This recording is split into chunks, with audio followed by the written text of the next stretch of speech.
Thank you for tuning in this Monday morning, September 25th, 2023. I'm John Paul Flame, joined by Eric Bickle. Morning. Morning. Johnny Cake Sawville's here. Hello, all, at Money Metal Cakes on your Twitter.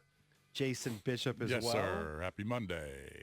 Happy Monday for some. Not for all. Those in D.C., it is a Misery Monday presented by Chiniga Mayos. Join the mission at careers with MIOS.com. We'll be talking about the Commanders' blowout loss throughout the show, every angle. We've got our Howl eval at 6:45.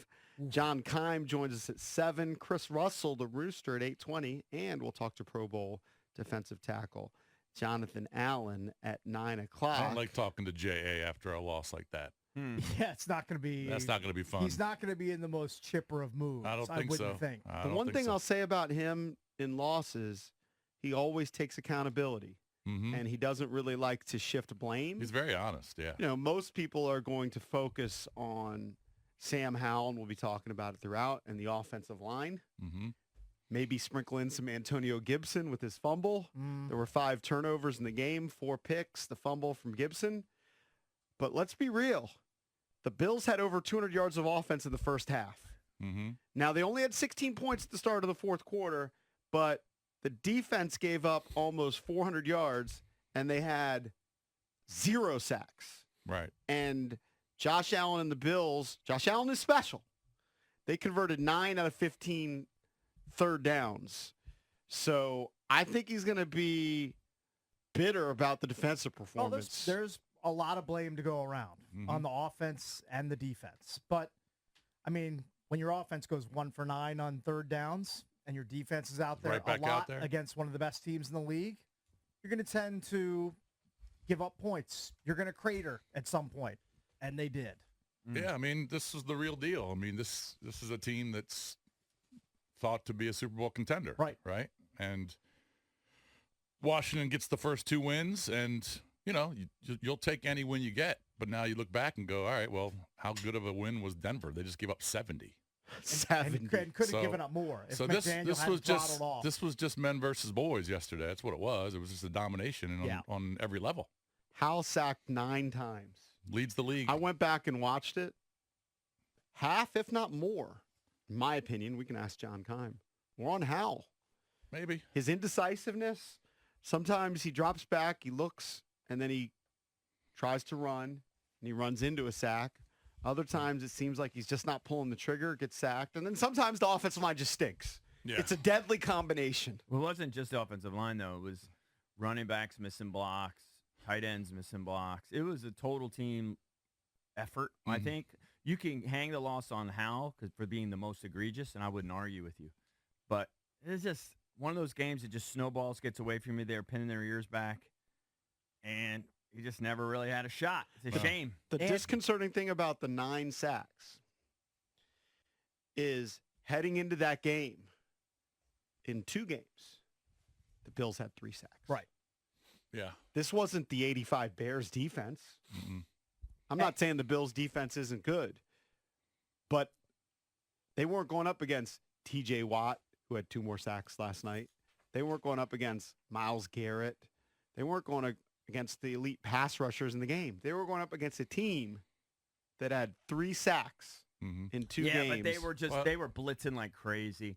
I think you saw the number. Next Gen Stats said that he was pressured the most, second most of any quarterback in the history of their stats. Since it started taking track of it. Yeah. And so, I mean, they were just pinning their ears back and going after him, and he was kind of panicking and, you know, making mistakes. He made every mistake in the book. Yeah. So, I don't know. I think the key will be how do they respond. I would have pulled him out at 30-0. Seriously, because you saw that last sack I he consider took. that too. That last sack, he struggled to get off the ground. You could tell he was kind of limping on the Consider sideline. that too. You just don't want to rock the kid's confidence, and it's the reps you can learn. Yeah. It is a balance. Yeah, I don't know. Well, Jacoby Brissett better be ready because Howell's on track to be sacked over 100 times at this pace. Right. And nobody, I The know big hit he took when he ran. I know that he's was a tough, big hit. and I know that he can handle it. He's a grown up, but I mean, you just can't absorb that sort of punishment every single week and keep going out there. At some point, your body is going to betray you if things don't improve. Maybe we're going to talk. It's 19 times. Well, It's it's 19 times in 3 games, and I don't see it getting much better. I mean, I'm not saying he's going to get sacked 9 times a game, but he's going to get hit a lot. Oh, the Eagles' defensive And the line is Eagles better are than the coming. Bills' defensive line. This will be a great challenge. I can't wait to see it. But maybe Bieniemy's got to change his approach. I want to give the guys from Ref the District some shine. They went through the dropbacks to rushes of the first 3 weeks in the first half. So when you were talking about pin your ears back, that cliche, well, maybe this is why, because they know that Sam Howell is going to be dropping back a lot early versus running the football, that there's not going to be even a resemblance of balance. Game 1, first half stats, 33 dropbacks to 9 rushes. I remember talking about it. We're like, okay, he's aggressive, passing the ball, First basically 4-1. Yeah. Second game, first half, 36 dropbacks, 7 rushes. So Right.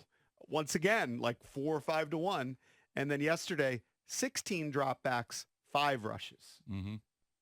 Yeah, they want to sling And it. Robinson was running the ball successfully when they Yeah. gave him the ball. Maybe I'm in a minority there. I mean, we were down. You got to keep passing. I don't know. I didn't have a problem with it that much. I mean, Robinson was But in the running first fine. half, they weren't down that much. No, maybe they were just always kind of down. I don't know. I always a little bit partial to passing. Well, yeah, I think all of us are. Yeah. But when it's 5-1, 4-1, Well, remember, maybe it's a little excessive. That first drive was a great drive, and then they just smashed into the wall and turned it into a horrific drive with the 2 sacks and then the pick or whatever the hell it was. They were moving the ball. Everything was looking great, and then it just fell apart, and then they're just chasing the rest of the game. Yeah, I mean, that first drive, they were moving the ball nice. Some nice runs from Robinson. He had some nice throws. But then, like you said, he was sacked back-to-back, and then he threw his first interception. Yeah. Mm-hmm. 2 of the interceptions were to linebackers who made great plays. But he's just got to know it's And not so easy to and in throw the over second these half, guys. The second half, he just couldn't do anything. I mean, every time he dropped back, he was assaulted.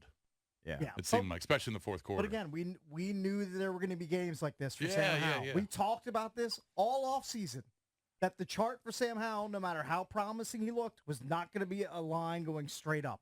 That's There true. were going to be bumps in the road, adversity. This is the first big one. It's a big one. But the way I think about it to myself is, well, it sucks because I knew there would be adversity, but I didn't think we would just get destroyed, in This the quickly? third week. Yeah. I actually thought I picked Buffalo to win, but I thought we could be competitive and maybe we could steal one, and we just never was competitive. It sucked. Mm-hmm. But I didn't get emotionally involved. I just sat there. I didn't clap once. Just took it. Just sat there and just took it. And just ate. numb. Yeah, just like, wow, everything's going to go wrong today. It was, though, and everything goes wrong because you would think, all right, strength of the team, Hal's going to have his ups and downs. He's going to struggle like most young quarterbacks struggle. This was awful. But you kind of rely on the defense. They gave up 168 yards rushing. Well, a lot like of I it mentioned, is they to have the no running. sacks. A lot of it is to the quarterback. I don't know why we didn't spy him. I don't know anything about football, but I was watching like Davis in particular, and it didn't seem to me on some of those runs that Davis was spying him. It just seemed like Davis had other responsibilities. Spy report. No, they were in coverage. And Josh was just taking advantage of it.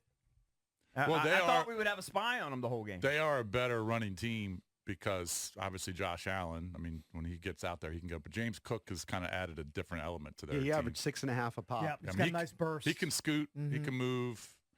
So and we talked about that on Friday. We said, look, They James, couldn't shut down Diggs either. Like pretty much, Diggs gets the ball the whenever he Bills wants it. did whatever they wanted to do offensively. Yeah, I mean, throughout the game, they their toyed third with down this team. conversions was the killer. That was the backbreaker because heading into the game, I believe the Commanders were 8th in the NFL defensively in third down percentage. Yeah. And right in the first drive, you saw on a third down play, Josh Allen get out of the pocket, made a lot of plays out of the pocket, and connect with the receiver. He had another one where he got out of the pocket, makes a great throw to Stephon Diggs for a big play downfield. They couldn't get the Bills off the field. right.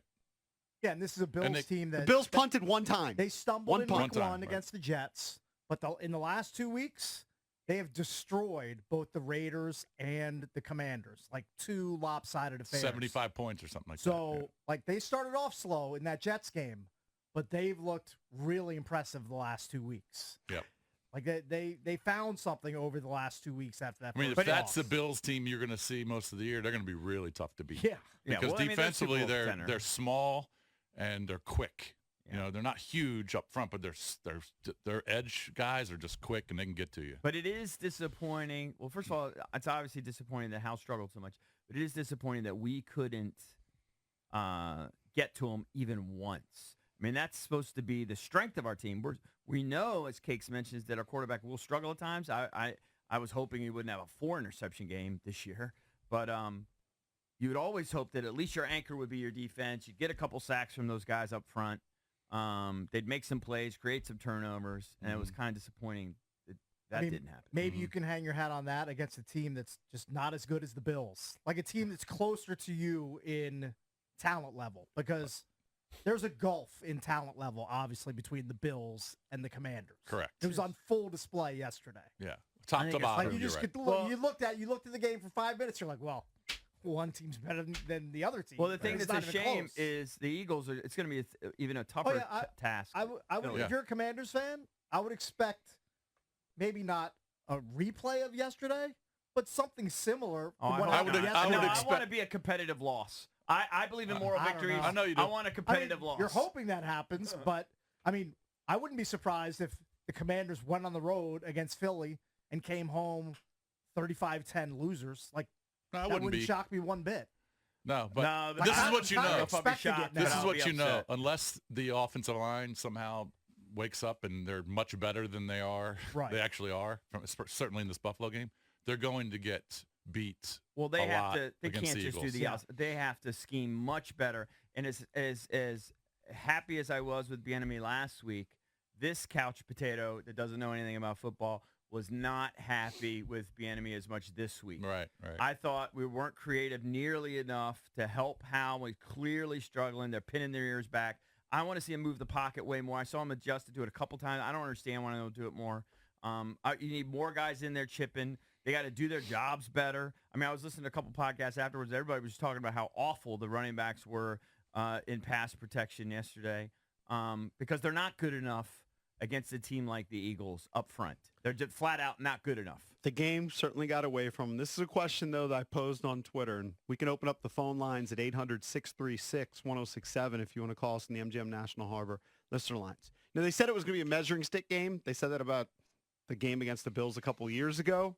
Mm-hmm. Clearly, they failed, but we all picked the Bills. Yeah. We all expected them before the season and the off season this week for them to And lose to next the week. Bills. I picked the Eagles next Should week. we toss out the loss? A loss is a loss, right? At the end of the day and the end of the season, it's just going to be a tick in the L column or a tick in the W column. It's not going to tell you the margin of victory. Or does the beatdown mean something more? Well, anytime you get Just beat means like that, they're better. anytime you get beat like that, I think it means something. I think we all expected Buffalo to win, but we all predicted the scores, and we all expected a tougher game. Maybe we overreacted from the first 2 weeks, and maybe we overreacted from the Denver game. But this is what you hope. You hope that Sam Howell, first of all, that you got to keep him upright. I mean, he's just taking too many hits. Priority one. If he doesn't, you're going to see Brissett sooner than later. Yeah, I But would think. you just got to hope he learns from some of the horrible decisions he made, because he made some really bad decisions. It was about decision-making as well as just poor performance.